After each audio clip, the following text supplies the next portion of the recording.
எங்கள் ஏரியாவில் மழை பெய்தால் இப்படித்தான் தேங்கிவிடும் தண்ணீர்.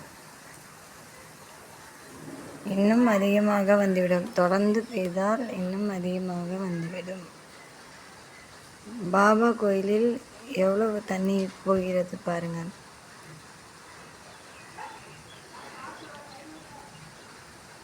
நிறைய மழை. இன்றைக்கு காலையிலிருந்து நல்ல மழை. செடிகள் பச்சை பசேன்னு மழைக்கு அழகாக உள்ளது.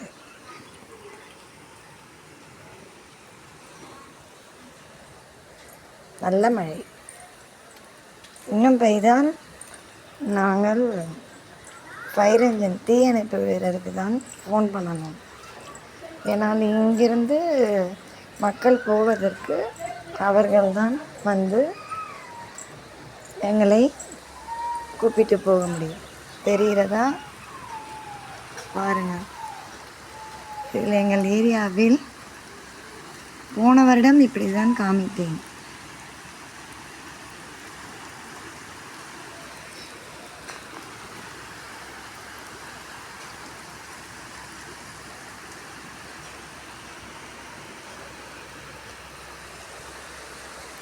மழை விடாமல் பெய்கின்றது.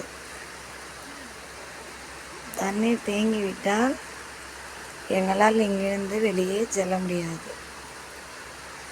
நாங்கள் மாடியில் தான் இருக்கிறோம். இன்னும் தண்ணி அதிகமாக வந்துவிட்டால் கடைகளுக்கு கூட எங்களால் செல்ல முடியவில்லை. பாருங்கள்.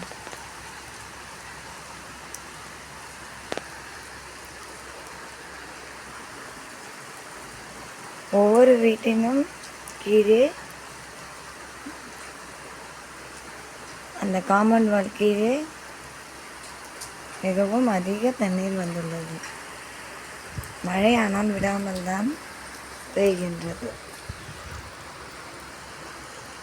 ஆனாலும் நாங்கள் எங்கள் இடத்தை விட்டு போக மாட்டோம். எங்களுக்கு இது பழகி போச்சு.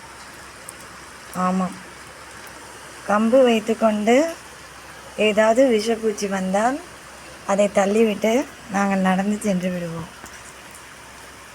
இது கம்மி.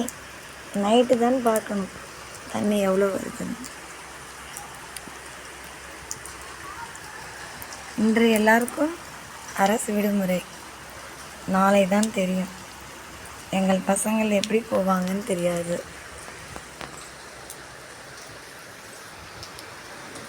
தெரிகிறதா? பாபா கோயிலின் முன்னே இன்னும் ஒரு 3 அடி 4 அடி வந்துவிட்டால் பாபா கோயிலினுள் விடும் அந்த நீர். எங்களுக்கு பக்கத்தில் ஒரு ஏரி உள்ளது, மாம்பாக்கம் ஏரி. அதன் வழியே, அந்த தண்டவாளம் வழியே அப்படியே வந்துவிடும். அங்கிருந்து தான் தண்ணீர் எல்லாம் இந்த பக்கம் வரும். போவதற்கு வழி இல்லை. இந்த சைடு வந்து காவாய் வழியாக போய்விடும். எங்களுக்கு மழை வந்தால் கொஞ்சம் கஷ்டம்தான். ஒரு 10 நாளைக்கு கஷ்டமாகத்தான் இருக்கும். ஆனாலும் நாங்கள் எங்கள் வீட்டை விட்டு போக மாட்டோம். தாய்காந்தி சேனலை பார்க்கவும் சப்ஸ்கிரைப்